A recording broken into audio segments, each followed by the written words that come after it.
മാസിഡോണിയയുടെ രാജാവായ ഫിലിപ്പ് രണ്ടാമൻ്റെയും എപ്പിറസിലെ രാജാവായ നിയോ ടോളമിസിന്റെ പുത്രി ഒളിമ്പ്യാസിന്റെയും പുത്രനായി BC 356 ജൂലൈ 20-ാം തീയതിയോ 21-ാം തീയതിയോ അലക്സാണ്ടർ മൂന്നാമൻ എന്ന അലക്സാണ്ടർ ദി ഗ്രേറ്റ് ജനിച്ചു. അലക്സാണ്ടറുടെ ജനന തീയതിയെക്കുറിച്ച് ഇന്നും തർക്കം നിലവിലുണ്ട്. അലക്സാണ്ടറുടെ ജനന സമയത്ത് അത്ഭുതകരമായ പല സംഭവങ്ങളും ഉണ്ടായെന്നാണ് ചരിത്രം. വന്യതയുടെയും വന്യമൃഗങ്ങളുടെയും നായാട്ടിൻ്റെയും ദേവതയായ ആർട്ടിമിസിന്റെ ദേവാലയം കത്തിയെരിഞ്ഞതായിരുന്നു ഇതിലൊരു സംഭവം. പുരാതന ഗ്രീക്കുകാരുടെ ഒരു പ്രധാന ദേവതയായിരുന്നു ആർട്ടിമിസ്.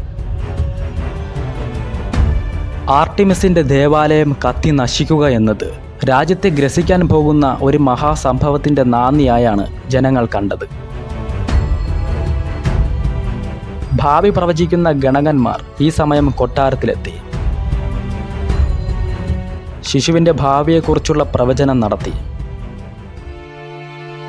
ഈ കുഞ്ഞ് മഹത്തായ ഒരു ഭാഗധേയത്തിൻ്റെ ഉടമയാണെന്നതിന് തെളിവാണ് ജനന സമയത്തുണ്ടായ സംഭവമെന്ന് അവർ പറഞ്ഞു.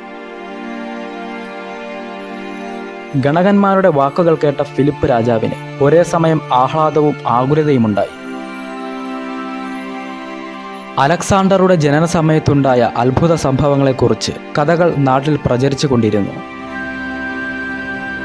ജനന സമയത്തു തന്നെ ലോകത്തെ തൻ്റെ വരവ് അറിയിച്ചിരുന്നു അലക്സാണ്ടർ. ഇനി ലോകം മുഴുവൻ തൻ്റെയും മാസിഡോണിയയുടെയും കീർത്തി പരക്കുന്ന ദിനങ്ങളാണ് വരാനിരിക്കുന്നതെന്ന് ഫിലിപ്പ് വിശ്വസിച്ചു. ഗ്രീക്ക് നഗരരാഷ്ട്രങ്ങളിലെ പ്രഭുകുമാരന്മാരുടെ ബാല്യവും കൗമാരവുമെല്ലാം സൈനിക ചിട്ടയിൽ കേന്ദ്രീകൃതമായിരുന്നു. മക്കളെ മികച്ച പടയാളികളായി വളർത്താനാണ് മാതാപിതാക്കൾ ശ്രമിച്ചത്. തൻ്റെ മകൻ ദിവ്യാംശമുള്ള ഒരു ശിശുവാണെന്ന വിശ്വാസം ഒളിമ്പ്യാസിനുണ്ടായിരുന്നു. അതിമഹാനാണ് തൻ്റെ പുത്രൻ എന്ന ചിന്തയിലായിരുന്നു ഒളിമ്പ്യാസ് എപ്പോഴും. ഭർത്താവായ ഫിലിപ്പിനേക്കാൾ വലിയവനാണ് തൻ്റെ പുത്രൻ എന്ന വിശ്വാസം ഒളിമ്പ്യാസിൻ്റെ മനസ്സിൽ വേരുറച്ചു. ഒളിമ്പ്യാസിൻ്റെ ബന്ധുവായ ലിയോണിദാസിൻ്റെ കർക്കശമായ ശിക്ഷണവും അലക്സാണ്ടർക്ക് ബാല്യത്തിൽ ലഭിച്ചു. മാസിഡോണിയയിലെ ഉന്നത കുലത്തിൽപ്പെട്ട കുട്ടികൾക്ക് ലഭിക്കുന്ന വിദ്യാഭ്യാസം പ്രധാനമായും വായന, സംഗീതം, കുതിരയോട്ടം, യുദ്ധപരിശീലനം, വേട്ടയാടൽ എന്നിവയൊക്കെയായിരുന്നു. ഇത്തരം വിദ്യകളെല്ലാം ബാലനായ അലക്സാണ്ടറും അഭ്യസിച്ചു. അലക്സാണ്ടർക്ക് 10 വയസ്സുള്ളപ്പോൾ തെസാലിൽ നിന്നും വന്ന ഒരു കുതിര കച്ചവടക്കാരൻ ഫിലിപ്പ് രാജാവിന് ഒരു കുതിരയെ നൽകി. പല പ്രത്യേകതകളുമുള്ള കുതിരയാണ് ഇതെന്നും കച്ചവടക്കാരൻ പറഞ്ഞു. പക്ഷേ ഒരു പ്രശ്നം, കുതിര ആർക്കും വഴങ്ങുന്നില്ല. ഫിലിപ്പ് രാജാവിൻ്റെ സൈന്യത്തിലെ പരിചയസമ്പന്നരായ സൈനികർ ശ്രമിച്ചു നോക്കി. എല്ലാവരും പരാജയപ്പെട്ടു. ഒടുവിൽ ഫിലിപ്പ് രാജാവ് തന്നെ മുന്നോട്ട് വന്നു. കുതിരയുടെ നിഷേധഭാവവും മുഷ്കും കണ്ട് അദ്ദേഹം പിന്മാറി. അപ്പോഴാണ് തനിക്കൊരു അവസരം നൽകണമെന്ന് അലക്സാണ്ടർ പിതാവിനോട് പറഞ്ഞത്. ഫിലിപ്പ് രാജാവ് മകനെ പിന്തിരിപ്പിക്കാൻ ശ്രമിച്ചു. പക്ഷേ അവൻ ഉറച്ച തീരുമാനത്തിലായിരുന്നു. ആൾക്കൂട്ടം നോക്കി നിൽക്കെ അലക്സാണ്ടർ കുതിരയെ സമീപിച്ചു. തൊട്ടും തലോടിയും അതിനെ പ്രീണിപ്പിക്കാൻ ഒരു ശ്രമം നടത്തി. ആദ്യം കുറുമ്പുകാട്ടിയ കുതിര സാവധാനം അലക്സാണ്ടർക്ക് വഴങ്ങിത്തുടങ്ങി. ഒരു നിമിഷം മിന്നൽ വേഗത്തിൽ അലക്സാണ്ടർ കുതിരപ്പുറത്തേക്ക് കയറി. അവനെയും പുറത്തേറ്റി കുതിര കുതിച്ചു പാഞ്ഞു. ജനം സ്തബ്ധരായി നോക്കി നിന്നു. കുതിര അലക്സാണ്ടറെയും കൊണ്ട് കുറെ ദൂരം ഓടി. മലം ചെരുവിലൂടെ, പുൽമേടുകളിലൂടെ. കാത്തുനിന്ന ജനക്കൂട്ടം കണ്ടത് സൗമ്യഭാവത്തിൽ ഓടി വരുന്ന കുതിരയെയാണ്. അതിൻ്റെ പുറത്തിരിക്കുന്ന വിജയിയായ അലക്സാണ്ടറെയും. മകൻ്റെ ബുദ്ധിയും വിവേകവും അവസരോചിതമായ പെരുമാറ്റവും ഫിലിപ്പിനെ ആഹ്ലാദിപ്പിച്ചു. വടിവത്ത രൂപമായിരുന്നു കുതിരയ്ക്ക്. അതിനെ അലക്സാണ്ടർ ബ്യൂസിഫാലക്സ് എന്ന് വിളിച്ചു. കാളത്തലയൻ എന്നാണ് ബ്യൂസിഫാലസ് എന്ന വാക്കിനർത്ഥം. അലക്സാണ്ടറുടെ സംസാരം പോലും കുതിരയ്ക്ക് മനസ്സിലാകുന്നത് പോലെ കാഴ്ചക്കാർക്ക് തോന്നി. ആ കുതിരയുമായി ജീവിതകാലം മുഴുവൻ നീണ്ടുനിന്ന ഒരു ബന്ധം അലക്സാണ്ടർ ആരംഭിക്കുകയായിരുന്നു. നൽകാവുന്നതിൽ വെച്ച് ഏറ്റവും മികച്ച വിദ്യാഭ്യാസം മകന് നൽകണം എന്ന ചിന്തയായിരുന്നു ഫിലിപ്പിന്. ജന്മനാ തന്നെ അസാധാരണത്വമുള്ള മകന് ഉയർന്ന വിദ്യാഭ്യാസം കൂടി ലഭിച്ചാൽ അവൻ്റെ വ്യക്തിപ്രഭാവം വീണ്ടും വർദ്ധിക്കും. ഫിലിപ്പ് മകനു വേണ്ടി ഒരു ഗുരുവിനെ അന്വേഷിക്കാൻ തുടങ്ങി. അന്വേഷണം ഒടുവിൽ ചെന്നെത്തിയത് ഒരു മഹാമനീഷിയിലാണ്, അരിസ്റ്റോട്ടിൽ. തൻ്റെ മരണശേഷം മാസിഡോണിയയുടെ കീർത്തി വിദൂര ദേശങ്ങളിൽ എത്തിക്കാനാവശ്യമായ അറിവും ജ്ഞാനവും മകന് ലഭിക്കാൻ അരിസ്റ്റോട്ടിലിനേക്കാൾ വലിയ ഒരു ഗുരുവില്ല. മകനെ അരിസ്റ്റോട്ടിലിനെ ഏൽപ്പിക്കാൻ ഫിലിപ്പ് തീരുമാനിച്ചു. മാസിഡോണിയയിലെ മീസായിലുള്ള നിംഫിൻ്റെ ദേവാലയമാണ് ഫിലിപ്പ് രാജാവ് മകനെ പഠിപ്പിക്കാനുള്ള പാഠശാലയായി അരിസ്റ്റോട്ടിലിന് നൽകിയത്. ഹോമറിൻ്റെ കവിതകൾ മകനെ പഠിപ്പിക്കണമെന്ന് ഫിലിപ്പ് അരിസ്റ്റോട്ടിലിനോട് പ്രത്യേകം പറഞ്ഞു. ആദ്യം തന്നെ അരിസ്റ്റോട്ടിൽ ഹോമർ രചിച്ച ഇലിയഡിൻ്റെ ഒരു പ്രതി അലക്സാണ്ടർക്ക് നൽകി. 13 വയസ്സുകാരനായ അലക്സാണ്ടർ ഇലിയഡ് വായിച്ചു. യുദ്ധകലയെക്കുറിച്ചുള്ള ഒരു കൈപ്പുസ്തകമാണതെന്ന് അലക്സാണ്ടർക്ക് തോന്നി. ഇനി അങ്ങോട്ടുള്ള തൻ്റെ ജീവിതത്തിന് വഴി കാണിക്കാൻ ഇലിയഡിന് കഴിയും. ഹോമർ വരച്ചിട്ട ട്രോയ് യുദ്ധത്തിൽ പങ്കെടുത്ത ധീരയായ പടയാളികളുടെ പോരാട്ട വീര്യം അലക്സാണ്ടറെ കൂടുതൽ ആകർഷിച്ചു. മീസ അലക്സാണ്ടർക്ക് ഒരു ബോർഡിംഗ് സ്കൂൾ പോലെയായിരുന്നു. അവിടെ അവന് പല കൂട്ടുകാരെ കിട്ടി. ടോളമി, ഹെഫേബിഷ്യൻ എന്നിങ്ങനെ പലർ. പിൽക്കാലത്ത് അലക്സാണ്ടറുടെ വിശ്വസ്തരാകാനുള്ളവരാണ് ഇവരെല്ലാം. എന്തും പെട്ടെന്ന് പഠിക്കാൻ അലക്സാണ്ടർ തിടുക്കം കാണിച്ചു. സാഹിത്യത്തോടാണ് വലിയ താൽപ്പര്യം. ധീരന്മാരുടെ ജീവിതം വർണ്ണിക്കുന്ന സാഹിത്യ രചനകൾ അലക്സാണ്ടറെ ആവേശം കൊള്ളിച്ചു. മകൻ്റെ ഈ ഒരു താൽപ്പര്യം ഫിലിപ്പിനും ഇഷ്ടപ്പെട്ടു. ഗുരുവായ അരിസ്റ്റോട്ടിലിൻ്റെ അറിവും ജ്ഞാനവും അലക്സാണ്ടറെ വല്ലാതെ ആകർഷിച്ചു. ഗുരുവിന് താൽപ്പര്യമില്ലാത്ത ഒന്നും അലക്സാണ്ടർ കണ്ടില്ല.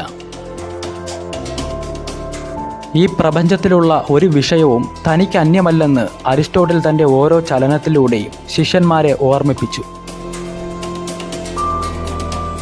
അറിവിൻ്റെ ലോകം പിടിച്ചടക്കണമെന്ന ചിന്ത അലക്സാണ്ടറുടെ ഉള്ളിൽ തുടിച്ചുണർന്നു. പ്രായത്തിൽ കവിഞ്ഞ ബുദ്ധിയും വ്യക്തിപ്രഭാവവും അലക്സാണ്ടറിൽ അരിസ്റ്റോട്ടിൽ ദർശിച്ചു. തൻ്റെ മുന്നിലിരിക്കുന്നത് ഒരു ബാലനാണെന്ന കാര്യം തന്നെ അരിസ്റ്റോട്ടിൽ പലപ്പോഴും മറന്നു. അസാധാരണമായ ഒരു ഊർജ്ജ പ്രവാഹം അലക്സാണ്ടറുടെ ചലനങ്ങളിൽ ആ ഗുരു കണ്ടു.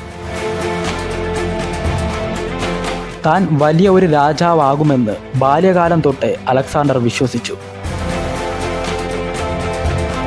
അരിസ്റ്റോട്ടിലിൻ്റെ കീഴിൽ പഠനം നടത്തിയിരുന്ന സമയത്തെല്ലാം അലക്സാണ്ടർ തൻ്റെ ഗുരുവിൻ്റെ നാമം ലോകം മുഴുവൻ എത്തിക്കുന്നതിനെക്കുറിച്ച് ചിന്തിച്ചു.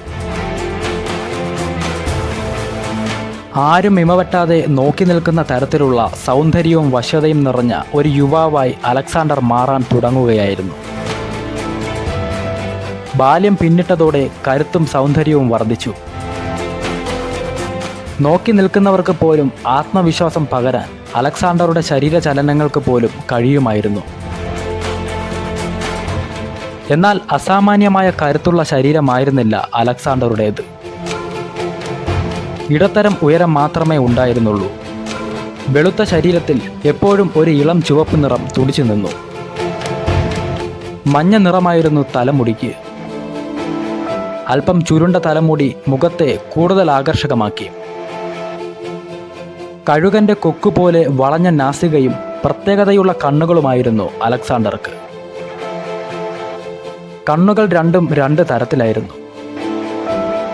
വലത് കണ്ണിന് തിളങ്ങുന്ന കറുപ്പ് നിറവും ഇടത് കണ്ണിന് പ്രകാശം പൊഴിക്കുന്ന നീല നിറവും. കാഴ്ചക്കാരിൽ അത്ഭുതം നിറയ്ക്കുന്ന പ്രത്യേകതകൾ.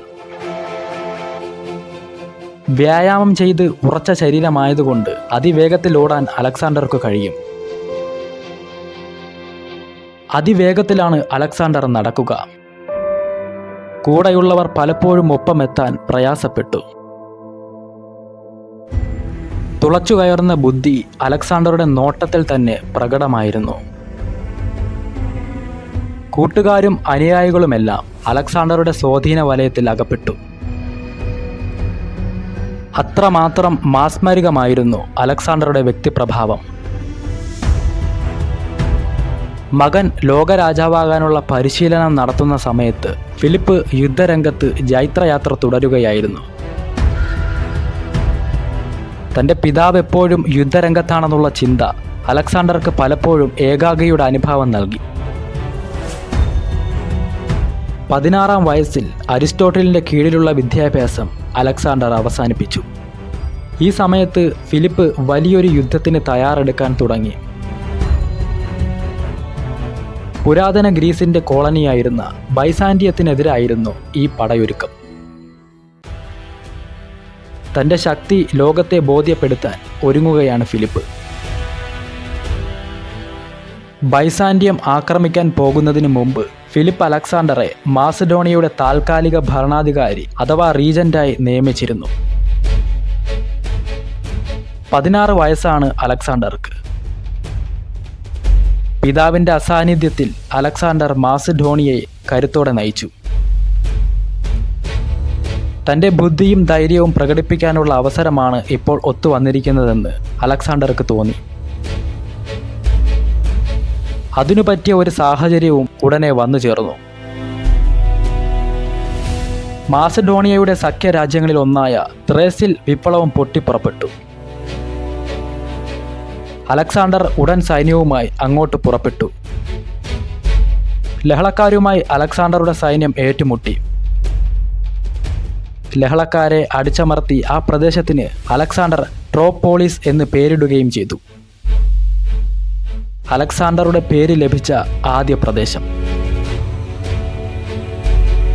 തൻ്റെ മകൻ പട നയിച്ച വിവരമറിഞ്ഞ ഫിലിപ്പിന് വലിയ ചാരിതാർത്ഥ്യം തോന്നി, ഒപ്പം ഭയവും. കുട്ടിയായ അലക്സാണ്ടർ ഇങ്ങനെ സാഹസികതയ്ക്ക് മുതിരുന്നത് അവൻ്റെ ജീവന് തന്നെ ആപത്ത് വരുത്തുകയില്ലേ എന്നാണ് പിതാവിൻ്റെ ഭയം. എന്നാൽ ജനങ്ങൾ ചിന്തിച്ചത് മറ്റൊന്നാണ്. അവൻ ദേവാദിദേവനായ സിയൂസിൻ്റെ പുത്രനാണ്, ഇതിലും വലിയ അത്ഭുതം പ്രവർത്തിക്കാൻ അവനാകും എന്ന് ആളുകൾ പറഞ്ഞു. അലക്സാണ്ടർ സിയൂസ് ദേവന്റെ പുത്രനാണെന്ന ഒരു വിശ്വാസം ജനങ്ങൾക്കിടയിൽ നിലനിൽക്കുന്നുണ്ട്. ഈ വിശ്വാസത്തെ ഉറപ്പിക്കുന്ന തരത്തിൽ സംസാരിക്കാൻ അലക്സാണ്ടറുടെ മാതാവ് ഒളിമ്പിയാസ് താൽപ്പര്യം കാണിക്കുകയും ചെയ്തു. തൻ്റെ പുത്രൻ്റേത് ഒരു ദിവ്യജനനമാണെന്ന് വിശ്വസിക്കാനായിരുന്നു ഒളിമ്പിയാസിനും താൽപ്പര്യം. ഹോമറിൻ്റെ കഥാപാത്രങ്ങൾ സ്വപ്നങ്ങളിലും അലക്സാണ്ടറെ തേടി വന്നു. ട്രോജൻ യുദ്ധം നയിച്ച ഗംഭീരന്മാരായ പടനായകന്മാർ അലക്സാണ്ടർക്ക് ജീവനുള്ള മനുഷ്യരായിരുന്നു, ഹോമറുടെ കഥാപാത്രങ്ങളായിരുന്നില്ല. പട്ടാള പരിശീലനം നടത്തുമ്പോഴും ഹോമറുടെ കഥാപാത്രങ്ങളിൽ ഒരുവനാണ് താൻ എന്ന ബോധമാണ് അലക്സാണ്ടർക്കുണ്ടായിരുന്നത്. മകൻ ഇങ്ങനെ ഇതിഹാസ കഥാപാത്രങ്ങളുമായി ആത്മഐക്യം സ്ഥാപിച്ച് ജീവിക്കുമ്പോൾ അമ്മ ഒളിമ്പിയാസ് തൻ്റെ മകനെ എങ്ങനെ രാജാവാക്കാൻ കഴിയും എന്ന ചിന്തയിലായിരുന്നു. ഫിലിപ്പിൻ്റെ ഭാര്യമാർ തമ്മിൽ കലഹം പതിവായിരുന്നു. പുറം ലോകമറിയാത്ത ശീതസമരം. മകൻ തൻ്റെ പേരിൽ ഒരു ദേശം സ്ഥാപിച്ചതോടെ ഒളിമ്പിയാസിൻ്റെ അഹങ്കാരം വർദ്ധിച്ചു. മുൻകോപക്കാരിയും അസൂയാലുവുമായ ഒളിമ്പിയാസ് അച്ഛനെതിരെ പൊരുതാൻ പോലും മകനെ പ്രേരിപ്പിച്ചുകൊണ്ടേയിരുന്നു. ഇതിനൊരു കാരണം ഫിലിപ്പിൻ്റെ തുടർച്ചയായ വിവാഹങ്ങളായിരുന്നു. ഇങ്ങനെ പോയാൽ തൻ്റെ മകൻ്റെ പ്രാധാന്യം നഷ്ടപ്പെടുമെന്ന ഭീതി ഒളിമ്പിയാസിനെ ക്ഷുഭിതയാക്കി. എന്നാൽ ഫിലിപ്പിന് മകൻ്റെ കഴിവിൽ പൂർണ്ണ വിശ്വാസമുണ്ടായിരുന്നു. വിശ്രമത്തിന് ഇടം കൊടുക്കാതെ ഫിലിപ്പ് പടയോട്ടം തുടർന്നുകൊണ്ടിരുന്നു. തൻ്റെ സാമ്രാജ്യം വിസ്തൃതമാക്കിക്കൊണ്ടിരിക്കുന്നതിനിടയിൽ കൊട്ടാരത്തിൽ തനിക്കെതിരെ നടക്കുന്ന ഉപചാപങ്ങളെക്കുറിച്ച് ഫിലിപ്പ് വേണ്ടത്ര ബോധവാനായിരുന്നില്ല. ആ ഉപചാപങ്ങളാകട്ടെ ഒരു കൊലപാതകത്തിനുള്ള വഴിമരുന്നായി. BC 336 ഒക്ടോബർ മാസത്തിൽ ഫിലിപ്പ് കൊല്ലപ്പെട്ടു. 7 അംഗരക്ഷകന്മാരിൽ ഒരാളായ പോസാനിയാസ് ഫിലിപ്പിനെ കുത്തിക്കൊല്ലുകയായിരുന്നു. വധത്തിനു ശേഷം രക്ഷപ്പെടാൻ ശ്രമിച്ച പോസാനിയാസിനെ ഫിലിപ്പിൻ്റെ അംഗരക്ഷകന്മാർ പിടികൂടി വധിച്ചു. പിതാവിൻ്റെ മരണശേഷം അലക്സാണ്ടർ മാസഡോണിയയിലെ രാജാവായി അവരോധിക്കപ്പെട്ടു. ഫിലിപ്പിൻ്റെ ഏറ്റവും അടുത്ത അനുയായികളിൽ പലർക്കും അലക്സാണ്ടറെ രാജാവായി അംഗീകരിക്കാൻ പ്രയാസമായിരുന്നു. കൗമാരപ്രായക്കാരനായ ഒരുവനെ എങ്ങനെ രാജാവായി അംഗീകരിക്കും? അലക്സാണ്ടർക്കാണെങ്കിൽ വേണ്ടത്ര യുദ്ധപരിചയമില്ല. മാത്രമല്ല, ഫിലിപ്പിൻ്റെ വധത്തിന് പിന്നിൽ അലക്സാണ്ടറുടെ മാതാവ് ഒളിമ്പ്യാസ് ആണെന്ന വിശ്വാസം ഫിലിപ്പിൻ്റെ പല അനുയായികൾക്കുമുണ്ട്.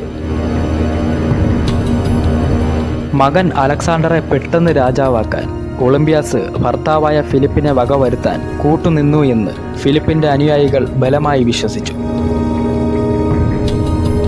എന്നാൽ ഈ സംശയത്തിന് തെളിവുകളൊന്നും ലഭിച്ചതുമില്ല. ഫിലിപ്പിൻ്റെ ഗ്രീക്ക് സഖ്യകക്ഷികൾ ഒടുവിൽ അലക്സാണ്ടറെ രാജാവായി അംഗീകരിച്ചു. ഫിലിപ്പ് മരിച്ചതോടെ ഗ്രീസിലെ ചില രാജ്യങ്ങൾ സ്വതന്ത്രരാവാൻ ഒരു ശ്രമം നടത്തി. എന്നാൽ ഫിലിപ്പിനേക്കാൾ ശക്തനാണ് 18കാരനായ മകനെന്ന് അലക്സാണ്ടർ അവർക്ക് തെളിയിച്ചു കൊടുത്തു. ഗ്രീസിൻ്റെ എന്നത്തെയും പ്രധാന ശത്രുവാണ് പേർഷ്യ. BC 500 മുതൽ പേർഷ്യ ഗ്രീസുമായി തുടർച്ചയായി യുദ്ധങ്ങൾ നടത്തിയിട്ടുണ്ട്.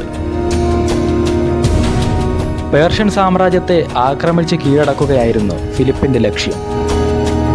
അതു നേടാൻ ഫിലിപ്പിന് കഴിഞ്ഞില്ല. പിതാവിൻ്റെ മരണശേഷം അലക്സാണ്ടർ ആ ലക്ഷ്യം നേടിയെടുക്കാൻ തന്നെ തീരുമാനിച്ചു. അലക്സാണ്ടർ പേർഷ്യൻ സാമ്രാജ്യവുമായി യുദ്ധം ചെയ്യാൻ ഉറച്ചു. പേർഷ്യയെക്കുറിച്ച് അലക്സാണ്ടർ കൃത്യമായി പഠിച്ചിട്ടുണ്ട്. പേർഷ്യൻ സാമ്രാജ്യത്തിലേക്ക് കടക്കാൻ നയിക്കുന്ന പ്രധാന പാതകൾ, അവിടേക്കുള്ള എളുപ്പ വഴികൾ എന്നിവയെല്ലാം ഇപ്പോൾ മനഃപാഠമാണ്. അടുത്തത് പടനീക്കമാണ്. 30,000 കാലാളുകളും 400 കുതിരപ്പടയാളികളും ഉൾപ്പെടുന്ന താരതമ്യേന ചെറിയൊരു സൈന്യമാണ് അലക്സാണ്ടർക്കുണ്ടായിരുന്നത്. ഈ സമയം അതിവിപുലമായ ഒരു സൈന്യവുമായി അലക്സാണ്ടറുടെ വരവ് കാത്തിരിക്കുകയാണ് പേർഷ്യൻ ചക്രവർത്തിയായ ദാരിയസ്. ഒരു ചെറുക്കൻ തൻ്റെ സാമ്രാജ്യത്തിലേക്ക് അതിക്രമിച്ചു കടക്കാൻ പുറപ്പെട്ടു വരുന്നത് ദാരിയസിനെ രസിപ്പിച്ചു. അലക്സാണ്ടറെ ഗൗരവത്തിലെടുക്കേണ്ട ആവശ്യമൊന്നുമില്ലെന്നാണ് ദാരിയസിൻ്റെ അഭിപ്രായം. പേർഷ്യയുടെ പ്രദേശങ്ങളിലേക്ക് കടക്കുന്നതിന് മുമ്പ് തന്നെ അലക്സാണ്ടറെ തുരത്തുക എന്നതായിരുന്നു പേർഷ്യൻ സൈന്യത്തിൻ്റെ പ്രധാന ലക്ഷ്യം. അങ്ങനെയായാൽ അലക്സാണ്ടറുടെ കാലാൾപ്പടയ്ക്ക് യുദ്ധം ചെയ്യാൻ അവസരം ലഭിക്കില്ല. വെറും 50,000 മാത്രം അംഗബലമുള്ള മാസഡോണിയൻ സൈന്യം ദാരിയസ് മൂന്നാമൻ്റെ 100,000-ൽ പരം വരുന്ന സൈനികരുമായി ഏറ്റുമുട്ടാൻ തയ്യാറായി. അലക്സാണ്ടറുടെ നേതൃത്വത്തിൽ ടോളമിയും ക്ലീറ്റസും ഹെഫേഷ്യനും അടങ്ങുന്ന കുതിരപ്പട വലതുഭാഗത്ത് നിലകൊണ്ടു. യുദ്ധം ആരംഭിക്കുന്നതിന് മുൻപ് അലക്സാണ്ടർ തൻ്റെ സൈന്യത്തെ അഭിസംബോധന ചെയ്തു. അലക്സാണ്ടറുടെ ഓരോ വാക്കും പടയാളികളിൽ ആവേശം നിറച്ചു. യുദ്ധം ആരംഭിച്ചു. തുടക്കത്തിൽ തന്നെ അനേകം പേർഷ്യൻ സൈനികർ കുന്തമുനയിൽ പിടഞ്ഞു മരിച്ചു. ഫിലിപ്പ് രണ്ടാമൻ രൂപം കൊടുത്ത മാസഡോണിയൻ കുന്തപ്പട പേർഷ്യൻ സൈന്യത്തോട് മുഖാമുഖം നിന്ന് പൊരുതുകയാണ്. കൗമാരപ്രായക്കാരനായ അലക്സാണ്ടറെ പരിഗണിക്കേണ്ട ഒരു ശത്രുവായി പോലും ദാരിയസ് കണക്കാക്കിയിരുന്നില്ല. എന്നാൽ യുദ്ധക്കളത്തിൽ അലക്സാണ്ടർ പേർഷ്യൻ സൈന്യത്തെ നിലം പരിശാക്കിയത് കണ്ട് ദാരിയസ് ഞെട്ടിവിറച്ചു. ദാരിയസ് മൂന്നാമനെ ജീവനോടെ പിടികൂടണമെന്നാണ് അലക്സാണ്ടറുടെ ആഗ്രഹം. അത് സൈന്യാധിപന്മാരോട് പറഞ്ഞിട്ടുമുണ്ട്. പേർഷ്യൻ സേനയിലുണ്ടായിരുന്ന പ്രഭുക്കന്മാരെയൊക്കെ അലക്സാണ്ടറും കൂട്ടരും ചേർന്ന് വാളിനിരയാക്കി. പേർഷ്യൻ സേനയുമായി തട്ടിച്ചു നോക്കുമ്പോൾ അലക്സാണ്ടറുടെ സേന വളരെ ചെറുതായിരുന്നു. എന്നാൽ പെട്ടെന്നെടുത്ത തീരുമാനവും യുദ്ധതന്ത്രങ്ങളും അസാമാന്യ ധൈര്യവും അലക്സാണ്ടറെ വിജയത്തിലേക്ക് നയിച്ചു. യുദ്ധത്തിൽ അലക്സാണ്ടറുടെ സൈന്യത്തിലെ 400ഓളം പടയാളികൾ കൊല്ലപ്പെട്ടു. പേർഷ്യൻ സേനയിലെ 1000 കുതിരപ്പടയാളികളും 3000 കാലാൾ പടയാളികളും മരിച്ചു വീണു. കീഴടങ്ങിയ ജനതയെ കാരുണ്യത്തോടെയാണ് അലക്സാണ്ടർ കണ്ടത്. പേർഷ്യക്കാർ തൻ്റെ പ്രജകളാണെന്നും അവരുടെ ക്ഷേമത്തിന് താൻ പ്രാധാന്യം നൽകുമെന്നും അലക്സാണ്ടർ പ്രവൃത്തികളിലൂടെ തെളിയിച്ചു. പേർഷ്യ കീഴടങ്ങിയതോടെ പേർഷ്യയുടെ ആധിപത്യത്തിൽ അമർന്നിരുന്ന ചെറു രാജ്യങ്ങൾ ആഹ്ലാദിച്ചു. മിലിറ്റസ് പോലുള്ള ചെറു രാജ്യങ്ങൾക്ക് അലക്സാണ്ടർ സ്വാതന്ത്ര്യം നൽകി. ആ രാജ്യങ്ങളിൽ ജനാധിപത്യ ഭരണവും ഏർപ്പെടുത്തി. പിടിച്ചടക്കിയ സ്ഥലങ്ങളിലെല്ലാം കാവൽ സൈന്യത്തിനു വേണ്ടി ചെറു പട്ടണങ്ങൾ നിർമ്മിച്ചുകൊണ്ട് പേർഷ്യൻ സാമ്രാജ്യത്തിലുടനീളം അലക്സാണ്ടർ സഞ്ചരിച്ചു.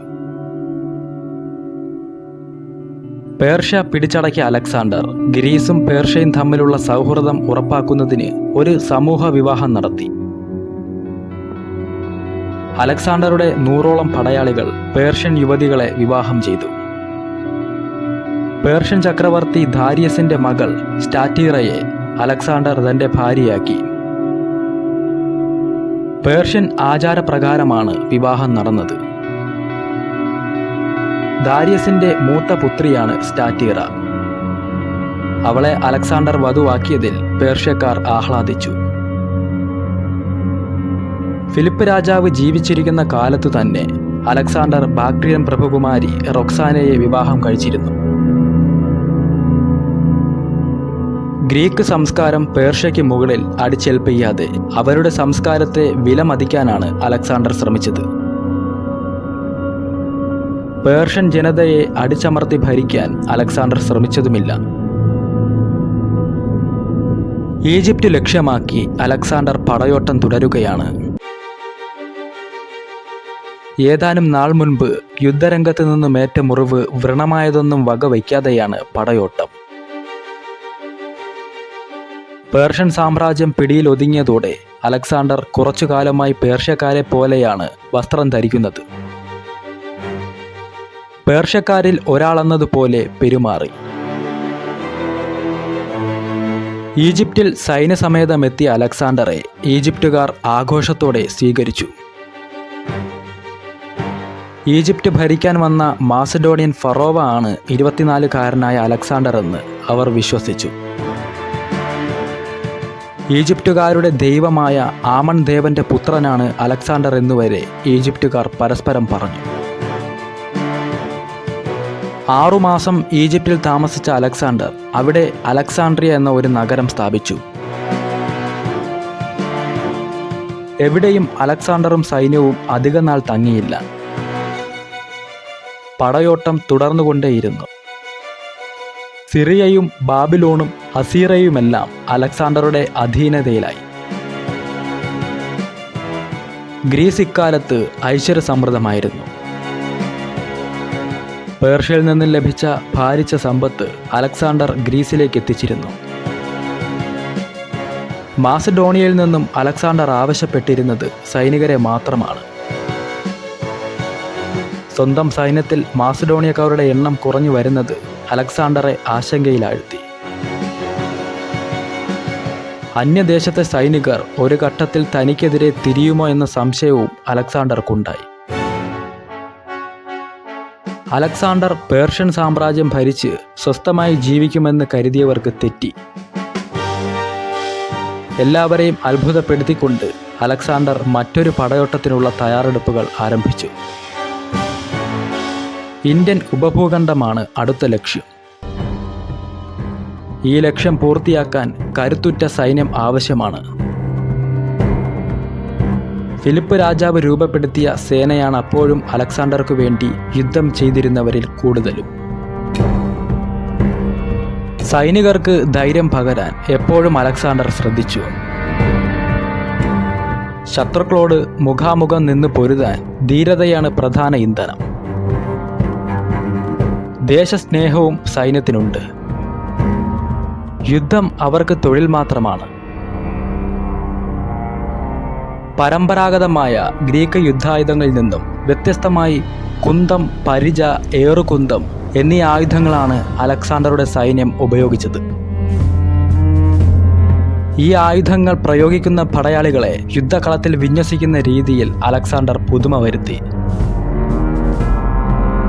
പടയാളികൾക്ക് കൃത്യമായി ശമ്പളം കൊടുക്കുന്ന രീതിയിലൂടെ ഒരു പ്രൊഫഷണൽ ആർമി രൂപപ്പെടുത്തിയെടുക്കാൻ അലക്സാണ്ടർക്ക് കഴിഞ്ഞു. കുന്തം, അമ്പ്, വില്ല്, കവചങ്ങൾ, പരിചകൾ, ഏറുകുന്തം തുടങ്ങിയ ആയുധങ്ങൾ പ്രയോഗിക്കുന്നവരെ പ്രത്യേകം സംഘങ്ങളായി തിരിച്ചാണ് സൈന്യത്തെ ക്രമീകരിച്ചത്. കാലാൾ പടയാണ് അലക്സാണ്ടറുടെ സൈന്യത്തിൻ്റെ നട്ടെല്ല്. വിവിധ പ്രദേശങ്ങളിൽ നിന്നുള്ള കൂലിപ്പട്ടാളക്കാരും കാലാൾ പടയിലുണ്ടായിരുന്നു. കാലാൾ പടയെ ശക്തിപ്പെടുത്തുക, കൊല്ലാനും ചാകാനും മടിയില്ലാത്തവരെ കാലാൾ പടയായി വാർത്തെടുക്കുക എന്ന ഫിലിപ്പിൻ്റെ തന്ത്രം അലക്സാണ്ടറും പിന്തുടർന്നു. ശരിയായ ക്രമമില്ലെങ്കിൽ പരിചയും കുന്തവുമെല്ലാം നിരർത്ഥകമാണ് എന്ന് അരിസ്റ്റോട്ടിൽ പറഞ്ഞിട്ടുണ്ട്. ശത്രുക്കൾക്ക് പരിചയമില്ലാത്ത യുദ്ധതന്ത്രവും സൈന്യത്തിൻ്റെ ക്രമീകരണവും കൊണ്ട് യുദ്ധകളത്തിൽ ഭീതിയും ആശയക്കുഴപ്പവും സൃഷ്ടിക്കാൻ അലക്സാണ്ടർക്ക് കഴിഞ്ഞു. യുദ്ധകളത്തിൽ ശത്രുക്കളെ നടുക്കാൻ കഴിഞ്ഞാൽ പകുതി വിജയമായി. കുതിരപ്പടയെ ചെറിയ യൂണിറ്റുകളായി വിന്യസിച്ച് ശത്രു സൈന്യത്തെ പല ഭാഗങ്ങളിൽ നിന്നും ഒരേ സമയം ആക്രമിക്കുന്ന രീതിയും അലക്സാണ്ടർ പരീക്ഷിച്ചു. മാസിഡോണിയൻ സൈന്യത്തെ അലക്സാണ്ടർ പഠിപ്പിച്ച അച്ചടക്കം മുന്നോട്ടുള്ള പാതയിൽ അദ്ദേഹത്തിന് മുതൽക്കൂട്ടായി. ഇന്ത്യ ആക്രമിക്കും മുമ്പ് പേർഷ്യൻ ചക്രവർത്തി ദാരിയസ് മൂന്നാമനെ കണ്ടുപിടിക്കേണ്ടതുണ്ട്. അദ്ദേഹം യുദ്ധകളത്തിൽ നിന്നും രക്ഷപ്പെട്ടു പോയിരിക്കുകയാണ്. ജീവനോടെ പിടികൂടണം. ബി.സി. 329 വസന്തകാലത്ത് അലക്സാണ്ടറും ഒരു സേനാനിരയും വടക്കൻ പർവ്വതനിരകൾ കടന്ന് ദാരിയസിനെ തേടി മുന്നേറ്റം ആരംഭിച്ചു. അലക്സാണ്ടറുടെ സേന തനിക്കു നേരെ വരുന്നുണ്ടെന്ന വിവരം ദാരിയസ് അറിഞ്ഞു. ഇതോടെ ദാരിയസ് കിഴക്കോട്ട് പലായനം ആരംഭിച്ചു. സ്വന്തം സൈന്യത്തിൻ്റെ നിയന്ത്രണം നഷ്ടപ്പെട്ട ദുർബലനായ ഒരാളാണ് ദാരിയസ്. അക്കാര്യം ദാരിയസിൻ്റെ സൈനികർക്കു തന്നെ അറിയാം. പരാജയപ്പെട്ട ചക്രവർത്തിയെ വധിക്കാനല്ല, ജീവനോടെ പിടികൂടാനാണ് അലക്സാണ്ടർ ഇപ്പോൾ പട നയിക്കുന്നത്. എന്നാൽ ദാരിയസിനെ ജീവനോടെ പിടികൂടാൻ അലക്സാണ്ടർക്ക് കഴിഞ്ഞില്ല. അലക്സാണ്ടർ എത്തുന്നതിന് അല്പം മുമ്പ് ദാരിയസ് വധിക്കപ്പെട്ടു കഴിഞ്ഞിരുന്നു. 100 കണക്കിന് നാഴികകൾ താണ്ടി അലക്സാണ്ടർ എത്തിയത് ദാരിയസിന്റെ മൃതദേഹം കാണാൻ വേണ്ടി മാത്രമായി. വധിച്ചതാണോ ആത്മഹത്യ ചെയ്തതാണോ എന്ന് ആർക്കും മനസ്സിലായില്ല. ദുഃഖവും നിരാശയും അലക്സാണ്ടറെ അസ്വസ്ഥനാക്കി. ദാരിയസിന്റെ മൃതദേഹം അലക്സാണ്ടർ തൻ്റെ വസ്ത്രം കൊണ്ട് പുതപ്പിച്ചു. ദീർഘനാളായി അലക്സാണ്ടറെ നയിച്ചിരുന്ന ഒരു ലക്ഷ്യം ദാരിയസിനെ ജീവനോടെ പിടികൂടുക എന്നതായിരുന്നു. ആ ലക്ഷ്യം ഇപ്പോൾ നിരാശയിൽ അവസാനിച്ചിരിക്കുന്നു. അടുത്തതായി ഇന്ത്യയിലേക്ക് ചെന്ന് പറ്റാനുള്ള മാർഗത്തെക്കുറിച്ച് അലക്സാണ്ടർ ആലോചന തുടങ്ങി. കിഴക്ക് മുഴുവൻ ഹെല്ലനിക്ക് സംസ്കാരം വ്യാപിപ്പിക്കുന്ന ഒരു കാലം അലക്സാണ്ടറുടെ സ്വപ്നമാണ്. ഇതിനിടയിലാണ് അലക്സാണ്ടർ ആ സത്യം അറിയുന്നത്. ബെസസ് എന്ന സൈന്യാധിപനായിരുന്നു ദാരിയസിന്റെ വധത്തിന് പിന്നിൽ. ദാരിയസിനെ വധിക്കുന്നതിലൂടെ പേർഷ്യ തനിക്ക് സ്വന്തമാകുമെന്ന് ബെസസ് കരുതി. അലക്സാണ്ടർ ഈ സമയം ബെസസിനു നേരെ തിരിഞ്ഞു. ദാരിയസിനെ ജീവനോടെ പിടികൂടാൻ കഴിയാതിരുന്നത് ബെസസിന്റെ ചതിപ്രയോഗം മൂലമാണെന്ന അറിവാണ് അലക്സാണ്ടറെ ബെസസിനെതിരെ പട നയിക്കാൻ പ്രേരിപ്പിച്ചത്. നേരിട്ട് ആക്രമിച്ച് അലക്സാണ്ടറെ തോൽപ്പിക്കാൻ കഴിയില്ലെന്ന് മനസ്സിലാക്കിയ ബെസസ് മലമ്പ്രദേശങ്ങൾ കേന്ദ്രീകരിച്ച് ഒളിയുദ്ധത്തിന് തയ്യാറെടുത്തു. ബെസസിനെതിരെ പട നയിച്ച അലക്സാണ്ടർക്ക് അയാളെ പിടികൂടാൻ പ്രയാസപ്പെടേണ്ടി വന്നില്ല. ബെസസിനെ പിടികൂടിയ അലക്സാണ്ടർ അയാളെ വധശിക്ഷയ്ക്ക് വിധിച്ചു. BC 327 വസന്തകാലമായപ്പോഴേക്കും അലക്സാണ്ടറുടെ സാമ്രാജ്യം കാസ്പിയൻ കടലിൻ്റെ തെക്കൻ തീരങ്ങളും ബലൂചിസ്ഥാനും ബാക്ട്രിയയും സൊഗാഡിയയും ഗ്രീസും ഉൾപ്പെടെ അതിവിപുലമായി. അതുവരെ ലോകം കണ്ടതിൽ വെച്ച് ഏറ്റവും വലിയ സാമ്രാജ്യം. പടയോട്ടങ്ങൾക്ക് അവധി കൊടുക്കാത്ത നായകനാണ് അലക്സാണ്ടർ. പേർഷ്യൻ സാമ്രാജ്യം മുഴുവൻ പിടിച്ചടക്കി കഴിഞ്ഞു. അടുത്ത ലക്ഷ്യം ഇന്ത്യയാണ്. ആ പടയോട്ടത്തിന് സൈന്യം ഒരുക്കം തുടങ്ങി. ഇന്ത്യയുടെ അതിർത്തിയിലേക്ക് അലക്സാണ്ടർ പ്രവേശിച്ചത് BC 326 34,000 പേരടങ്ങുന്ന കാലാൾപ്പടയും 7,000 സൈനികരടങ്ങുന്ന കുതിരപ്പടയും അലക്സാണ്ടറെ അനുഗമിച്ചു. സിന്ധു നദിക്കും ചലം നദിക്കും ഇടയിൽ കിടക്കുന്ന പ്രദേശമാണ് പൗരവന്മാരുടെ രാജ്യം. പുരുഷോത്തമാണ് പൗരവരാജ്യം ഭരിക്കുന്നത്.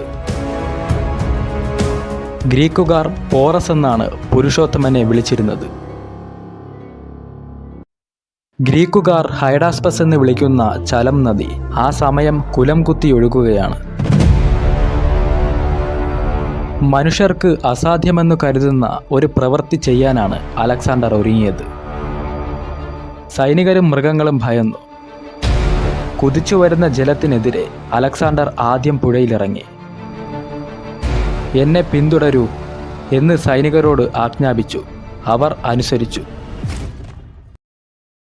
അലക്സാണ്ടർ നദി കടന്ന വിവരം പോറസ് അറിയുമ്പോഴേക്കും ഏറെ വൈകിയിരുന്നു. പൗരവ സൈന്യത്തിലെ പകുതി പേരെയും അലക്സാണ്ടർ കൊന്നൊടുക്കി. പെട്ടെന്ന് തന്നെ പോറസ് ജാഗ്രത കൈവരിച്ച് തിരിച്ചടിക്കാൻ തുടങ്ങി. 18ലധികം ആയുധങ്ങളാണ് പോറസിന്റെ സൈനികർ ഉപയോഗിച്ചിരുന്നത്. ഗ്രീക്കുകാർക്ക് കേട്ട് കേൾവി പോലുമില്ലാത്ത ആയുധങ്ങൾ. പോറസിന്റെ ആനപ്പടയുടെ മുന്നിൽ അലക്സാണ്ടറുടെ കുതിരപ്പട പതറി. പോറസിന്റെ പോരാട്ട വീര്യം അലക്സാണ്ടറിൽ മതിപ്പുളവാക്കി. ജീവിതത്തിൽ പല പോരാളികളോടും ഏറ്റുമുട്ടിയിട്ടുള്ള അലക്സാണ്ടർ പുരുഷോത്തം എന്ന പോറസിനെ പോലെയുള്ള ഒരു പടയാളിയെ ആദ്യമായി കാണുകയാണ്. ഉരുക്കിന്റെ പടച്ചട്ടയണിഞ്ഞ് കൂറ്റൻ ആനപ്പുറത്തിരുന്ന് യുദ്ധം ചെയ്യുന്ന പോറസിനെ ആക്രമിക്കുക എന്നത് തന്നെ പ്രയാസമാണ്. അലക്സാണ്ടറുടെ പ്രിയപ്പെട്ട കുതിര ബ്യൂസിഫാലസിന് ഗുരുതരമായി മുറിവുകളേറ്റിരുന്നു. പോറസ് തുടർന്നും യുദ്ധം ചെയ്യാൻ തന്നെയാണ് തീരുമാനിച്ചിട്ടുള്ളതെന്ന് അലക്സാണ്ടർക്ക് മനസ്സിലായി. ശരീരമാകെ മുറിവേറ്റ് അവശനെങ്കിലും പോറസ് പോരാട്ടം തുടർന്നു. ഒടുവിൽ ബോധരഹിതനായി പോറസ് ആനപ്പുറത്തു നിന്നും വീണു. പോറസ് മരിച്ചെന്ന് അലക്സാണ്ടർ കരുതി. അലക്സാണ്ടർക്ക് 1000 സൈനികർ നഷ്ടപ്പെട്ടു. പോറസിന് അതിൻ്റെ ഇരട്ടിയും. യുദ്ധത്തിനിടയിൽ ബ്യൂസിഫാലസ് കൊല്ലപ്പെട്ടു. 20ലധികം വർഷം തൻ്റെ ശരീരത്തിൻ്റെ ഭാഗമായി കൂടെയുള്ള ബ്യൂസിഫാലസിൻ്റെ മരണം അലക്സാണ്ടറെ ആഴത്തിൽ സ്പർശിച്ചു. പോറസ് കീഴടങ്ങിയെന്ന് പറയാനാവില്ല. എന്നാൽ പോറസുമായി വീണ്ടും യുദ്ധം ചെയ്യാൻ അലക്സാണ്ടർ ആഗ്രഹിച്ചതുമില്ല. യുദ്ധം നീണ്ടുപോയാൽ സമീപ പ്രദേശമായ മഗധ അലക്സാണ്ടർക്കെതിരെ പട നയിക്കും.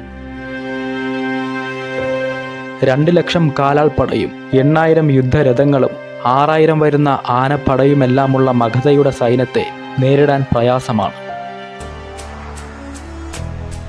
വലിയൊരു സൈന്യത്തെ പ്രകൃതിയുടെ പ്രതിസന്ധികളെയെല്ലാം തരണം ചെയ്ത് യുദ്ധക്കളത്തിലെത്തിച്ച അലക്സാണ്ടറുടെ നേതൃപാടവം ഇന്ത്യൻ ആക്രമണത്തോടെ തെളിഞ്ഞു. ഒരു മനുഷ്യനുണ്ടാകാവുന്നതിൻ്റെ അങ്ങേയറ്റമായിരുന്നു ആ ധൈര്യവും ആത്മവിശ്വാസവും. യുദ്ധങ്ങളിൽ പരുക്കുകളേറ്റ ശരീരവുമായി അലക്സാണ്ടർ ഇന്ത്യയിൽ നിന്ന് തിരിച്ചു പോകാനൊരുങ്ങുകയാണ് അടുത്ത പടയോട്ടത്തിനു വേണ്ടി. ദേഹം മുഴുവൻ കീറിപ്പൊളിഞ്ഞ നിലയിലാണ് ആ സമയം അലക്സാണ്ടർ. എന്നാൽ മനസ്സപ്പോഴും ഏതു വലിയ യുദ്ധവും നയിക്കാനുള്ള സന്നദ്ധയിലാണ്. പടയാളികളാവട്ടെ കടുത്ത ദുഃഖവും നിരാശയും കൊണ്ട് യുദ്ധവിമുഖരായ നിലയിൽ തുടരുന്നു. ഇന്ത്യയിൽ നിന്നുമുള്ള അലക്സാണ്ടറുടെ മടക്കയാത്ര ദുരിതപൂർണമായിരുന്നു. പട്ടിണിയും രോഗങ്ങളും സൈന്യത്തെ വലച്ചു. ഗംഭീരനായ പട്ടാള നേതാവല്ല, മറിച്ച് നയതന്ത്രജ്ഞനും സംഘാടകനുമാണ് ഹെഫേഷ്യൻ, അലക്സാണ്ടറുടെ സാമ്രാജ്യത്തിലെ രണ്ടാമത്തെ കരുത്തൻ.